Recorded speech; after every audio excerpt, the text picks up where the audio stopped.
Ahí estamos, le damos la bienvenida a la segunda hora de Tarde para Excusas, aquí en FM de la Azotea 88.7, como todos los martes, columna Es Salud con Alejandra y Pablo. ¿Cómo están?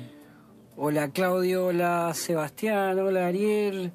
Qué linda tarde tenemos para hablar de salud hoy. ¿Cómo estás, Alejandra? ¿Qué tal? Buenas tardes, chicos. Hermosa tarde en Mar del Plata, a pleno sol. Hola Claudio, Seba, Ariel. Bella tarde, como dirían en algún medio hegemónico durante todas las tardes ahí en Todo Noticias. ¿Con qué temática hoy, estimados? Sí, hoy vamos a hablar con un tema que para nosotros es muy importante, que hemos empezado con los bloques, que tiene que ver con el derecho a la salud, un eje fundamental, porque realmente implica un montón de servicios y cuestiones que tienen que ver con la vida de muchísimas personas en nuestro país. Hoy vamos a hablar con Marcela Vera. Marcela Vera es abogada, mediadora, especialista en calidad de servicios en salud y también en bioética. Así que vamos a empezar con Marcela. ¿Te tenemos ahí en el aire, Marcela? Sí, ¿qué tal? Buenas tardes. Muchas gracias por la invitación. Hola Marcela, ¿cómo estás? Buenas tardes. Alejandra te está hablando. ¿Qué tal, Alejandro? Buenas tardes. Acá muchas gracias y me parece muy importante lo que están haciendo en materia de difusión relativo a lo que es salud y los aspectos que involucra. Sí, quisiera que nos expliques qué es el derecho al paciente, de qué se trata. Bien, los derechos del paciente han sido consagrados primeramente por la bioética, disciplina que centra su accionar en la protección de los pacientes, tanto en instancias clínicas como de investigación, y que se han consolidado normativamente en la Ley 26.529, que tiene que ver con los derechos del paciente en cuanto a su relación con los profesionales e instituciones de salud. Marcela, digamos, esta ley tiene como distintos puntos. ¿Cuáles serían? Bien, esta ley tiene dos aspectos fundamentales. Por un lado, los derechos del paciente, que están enumerados puntualmente, y por el otro lado, que tiene que ver con la información sanitaria. Nosotros nos preguntamos muchas veces por qué una ley de derechos del paciente, ¿no? ¿Por qué una ley que nos tenga que decir que le tenemos que dar trato digno y respetuoso al paciente? Eso habla de nosotros como sociedad. Ha llegado un punto que, que ese trato digno y respetuoso no se ha dado al paciente, con lo cual hoy tenemos una ley que nos está obligando. En sus artículos, principalmente los derechos que se le confieren al paciente tiene que ver con la asistencia, el trato digno y respetuoso, como les decía, la intimidad, la confidencialidad, la autonomía de la voluntad del paciente, ¿sí? Esto la posibilidad del paciente de aceptar o no los tratamientos o procedimientos médicos o biológicos que se le sugieran, la información sanitaria y el derecho a interconsulta médica, puntualmente en cuanto a los derechos del paciente consagrados en la ley. Cuando hablamos de interconsulta médica, ¿por ahí a qué se refiere puntualmente? Se refiere puntualmente a recibir información sanitaria por escrito y a obtener una segunda opinión sobre su diagnóstico, pronóstico o tratamiento.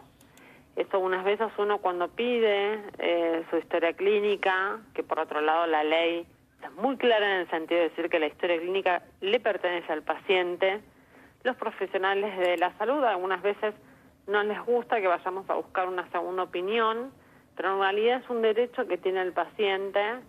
El profesional de la salud no se tiene que enojar y por sobre todo tiene que saber el paciente que es su derecho y apropiarse de ese derecho. De saber decir, me dan un diagnóstico, un pronóstico, un tratamiento, busco una segunda opinión si considero que es necesario. Marcela, ¿cómo ves el derecho a la salud actualmente? Actualmente hay un gran desarrollo. El derecho a la salud es muy amplio. Es muy amplio porque tiene, tiene muchas dimensiones. Una dimensión que es particularmente la que trabajo en puntual es la accesibilidad sanitaria. Creo que hay mucho más teoría y declaración que práctica. Hay poco conocimiento de la población en general. Por ejemplo, estamos hablando de una ley que cuando uno habla en instituciones sanatoriales es desconocida, que es la ley 26.529. Se requiere de que precisamente toda la población, todos los ciudadanos nos apropiemos, porque en alguna medida, menor o mayor, somos pacientes. Con lo cual es necesario que esta ley realmente se interiorice y se pueda ejercer por parte de los pacientes.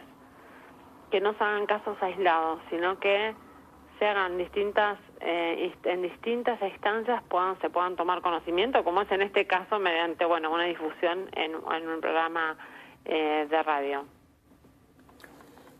¿Han crecido la judicialización y los recursos de amparo?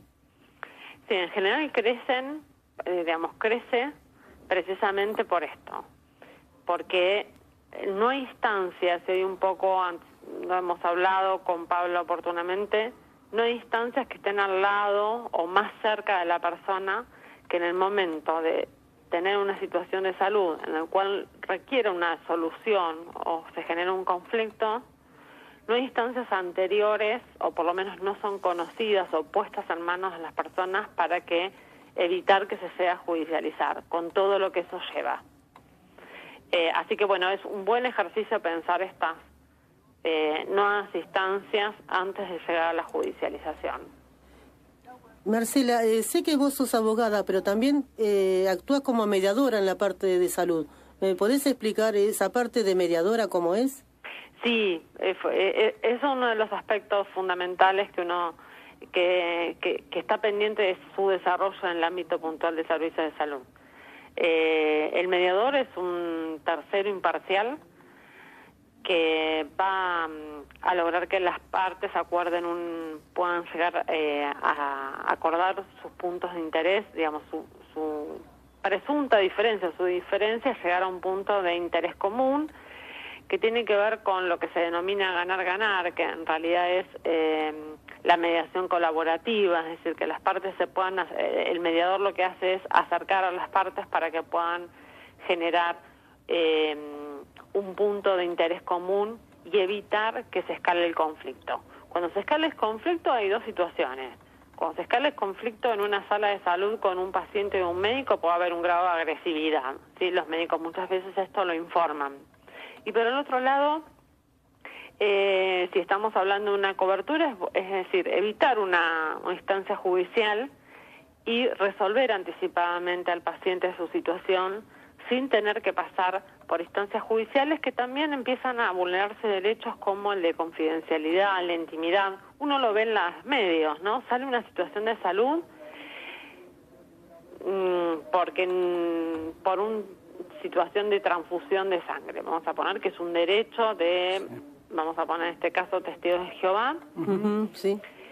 Y en lugar de respetar su derecho, que tiene una directiva anticipada, que ya informó que no va a aceptar una transfusión sanguínea, se judicializa, se expone al paciente, se vulneran, digamos, el 99% de sus derechos en lugar de respetar su derecho a aceptar su decisión de no tener transfusión sanguínea. ¿Sí? La mediación es esta instancia en la cual se evita todo esto y esta escalada de difusión y de judicialización y de falta de respeto a su intimidad. Y esa es una herramienta que hay que acercársela a la ciudadanía lo más urgente posible. Sí, tener en cuenta esto que estás diciendo, Marcela, que tiene que ver con el valor de la palabra, con el valor del diálogo, en una sociedad donde, por ahí como decís vos, se llega a un punto de judicialización donde la verdad se podría descomprimir bastante. Seguro, Pablo, seguro. Es llevar, y esto tiene que ver también no solo con el rol de mediación, sino con otra disciplina que es la bioética, que tiene que ver con los cuidados del paciente y, quizá ya dejarlo fuera del discurso académico, sino lo que nosotros llamamos una bioética militante, una bioética en el estar, ¿sí? En las situaciones concretas. La bioética la bioética se va a dar de la mano en la mediación cuando hay un conflicto en lo que es dentro del sistema de salud. Y esto es lo que es necesario informar, capacitar, organizar, difundir. Les agradezco mucho la comunicación también y la posibilidad de estar presente en el programa y poder estar hablando de estos temas que tienen que ser mucho más frecuentes de lo que generalmente son. Cambiando un poquito de tema, Marcela, contanos un poco de qué se trata el Plan Médico Obligatorio, el PMO, y por ahí sí que nos des tu visión de cómo se está implementando en la actualidad. Bien, el programa médico obligatorio, en realidad, a nivel país, es cuando se sancionó oportunamente el programa médico obligatorio. Luego de la crisis del 2001 hubo un programa médico obligatorio, se lo denominaba esencial o de emergencia. En realidad es un piso prestacional en el cual están obligados tanto a las obras sociales como a las prepagas a su cumplimiento. Es importante, como les comentaba con respecto a la Ley de Derechos del Paciente, el conocimiento por parte de las personas, ¿sí? Hoy, repito lo mismo, yo doy capacitaciones, asesoramiento a organizaciones de salud y el personal de las organizaciones no conoce lo que es el plan médico obligatorio. Y lo tenemos que conocer como toda ciudadanía. Es un piso mínimo de prestaciones, los cuales, ¿qué es lo que asegura este piso mínimo de prestaciones que tienen que brindar las entidades financiadoras, obras sociales y prepagas? Obviamente garantizar el derecho a la equidad. Sí, que no tiene que ver con dar a todo lo mismo, que sería la igualdad, sino la equidad, es dar realmente a quien lo necesita. Entonces, más allá yo tenga el poder adquisitivo de tener una prepaga o tengo una obra social, puedo tener un piso mínimo de accesibilidad que me asegure mi atención tanto en prevención, atención como rehabilitación. En el caso de cuestiones, digamos, del derecho a la salud, ¿qué diferencia hay, ves vos, en tu experiencia, entre los niños y los adultos, ¿no? Porque siempre hay una diferencia, por supuesto. Hay una diferencia.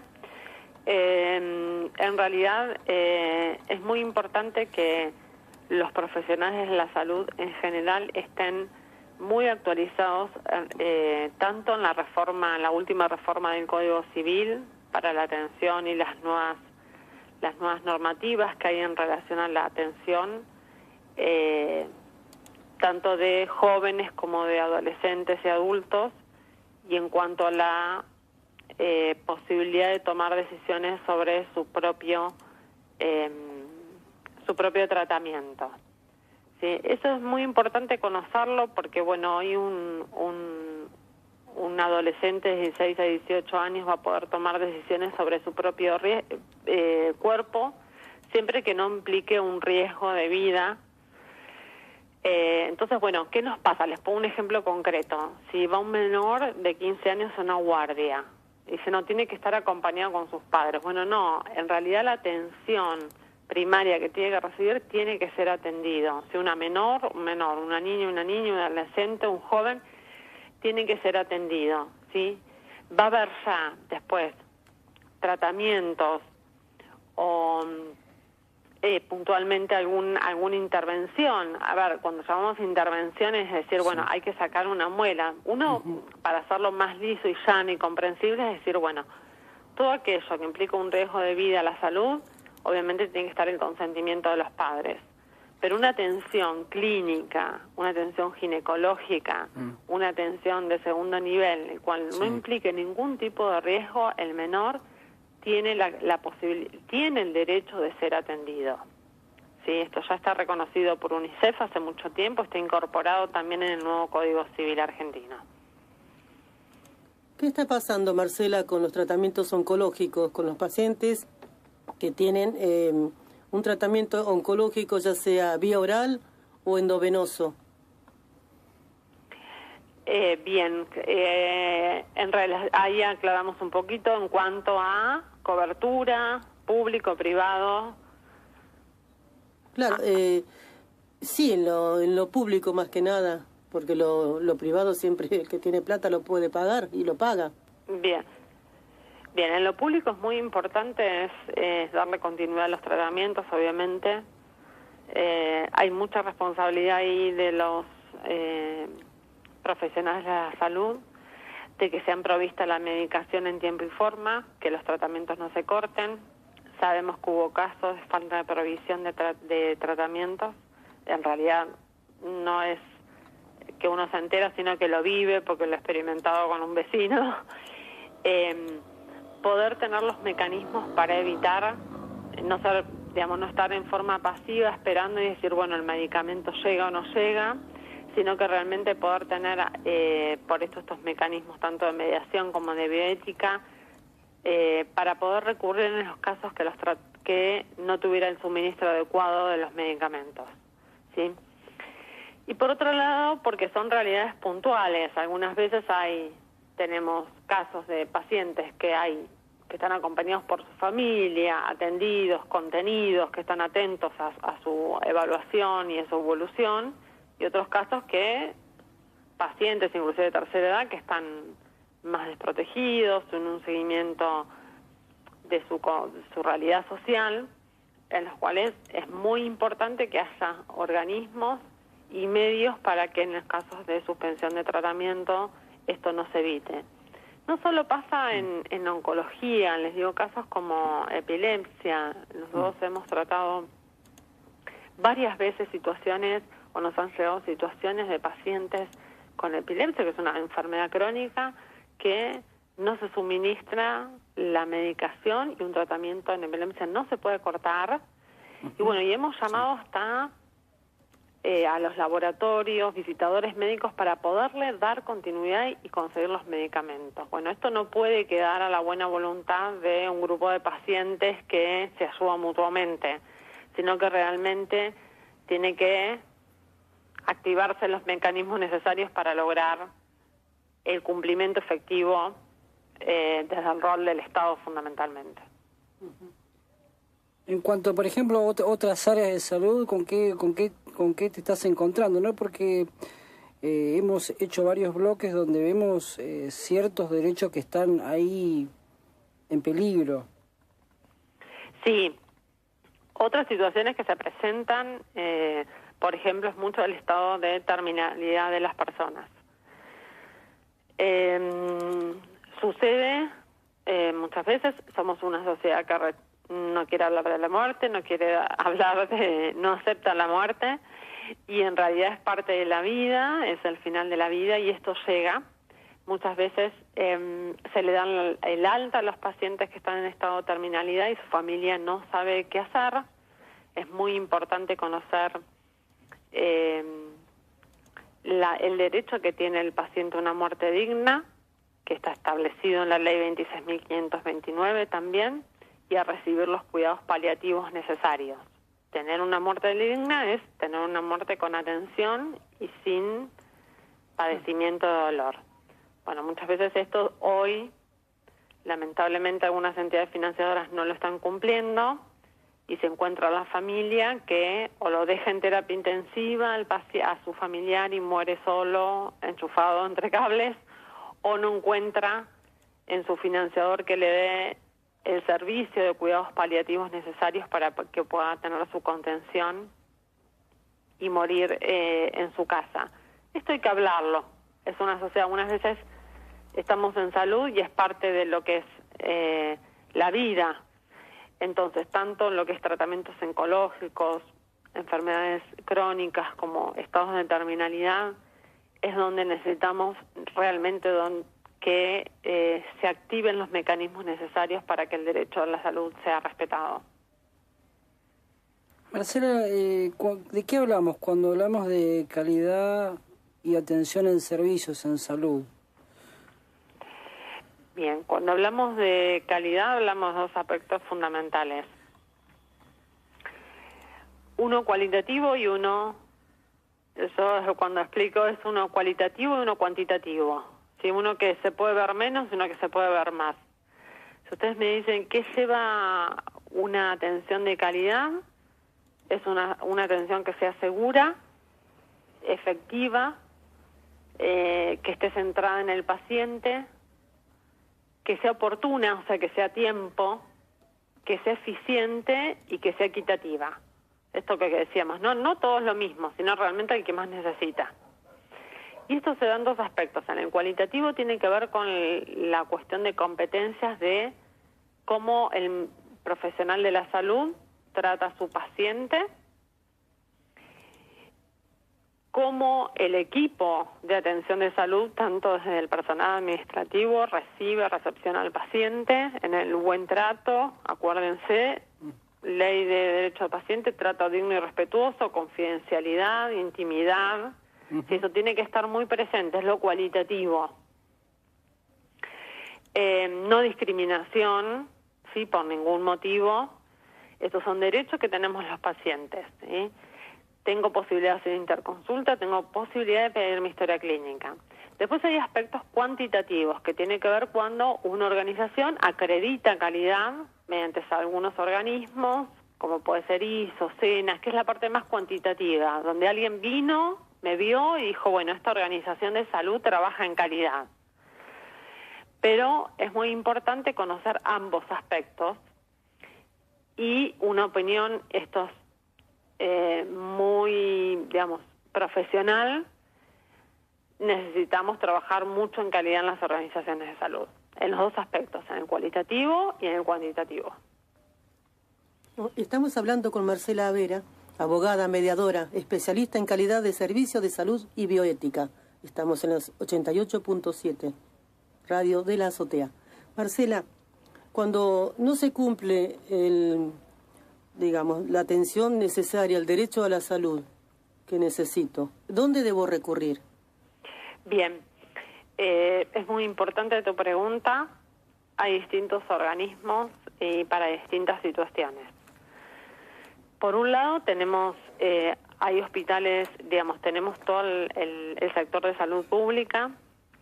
En el caso de hospitales provinciales, es importante recurrir a las defensorías del pueblo. A nivel provincial, en el caso de hospitales públicos.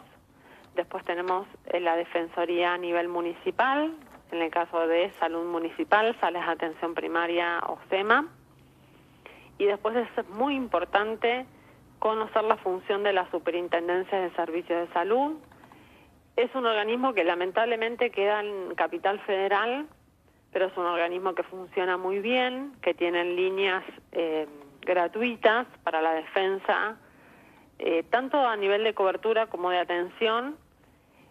Así que le recomendamos a los oyentes poder anotar esta institución que es la Superintendencia de Servicios de Salud como organismo rector en todo lo que es el funcionamiento en cuanto a la accesibilidad de servicios.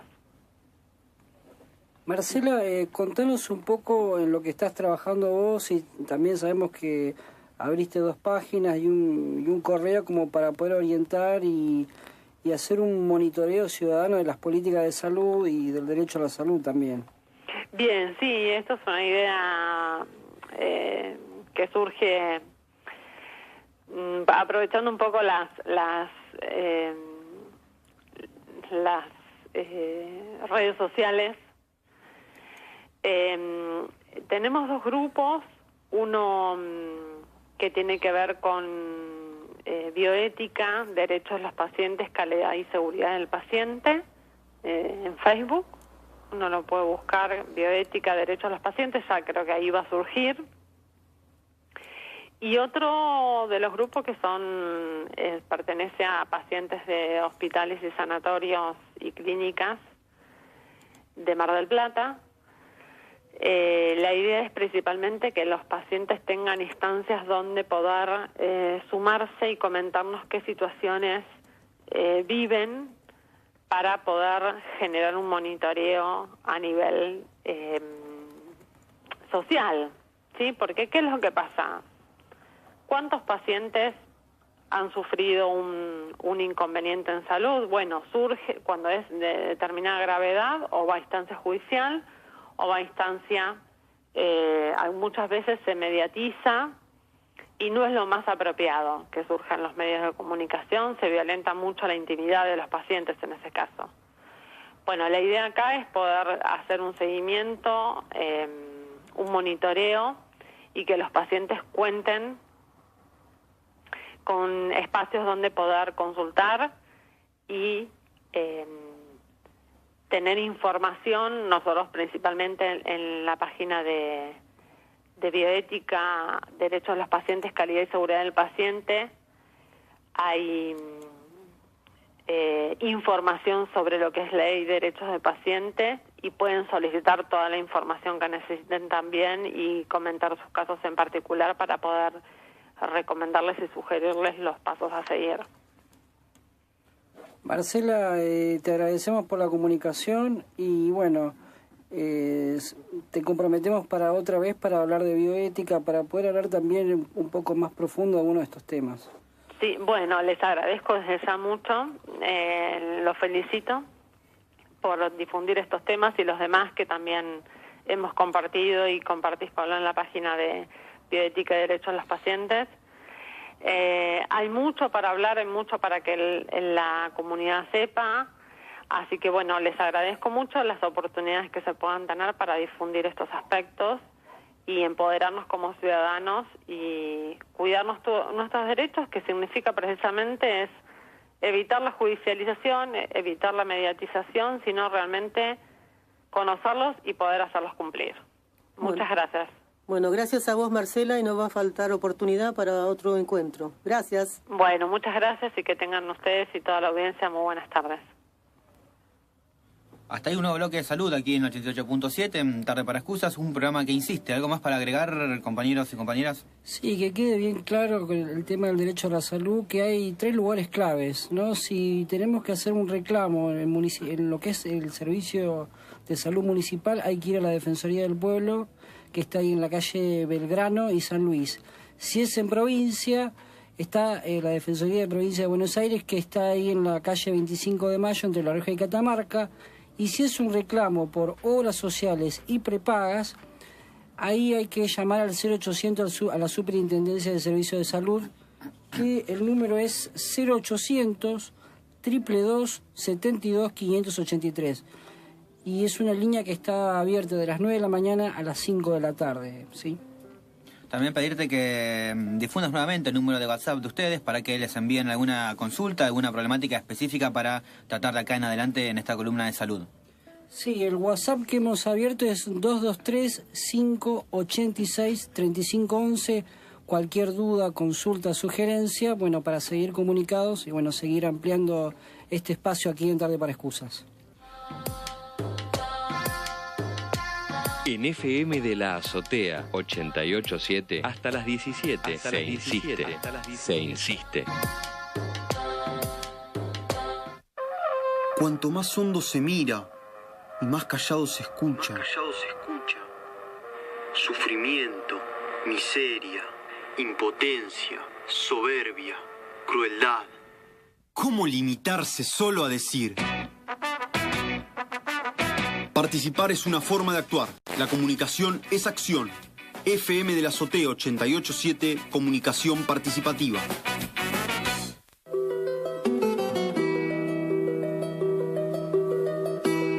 Mi nombre es Vanessa Flores. Alberto Toledo. Soy Sergio. Soy Martín Navarro, Mar del Plata. Soy Julia Rieira.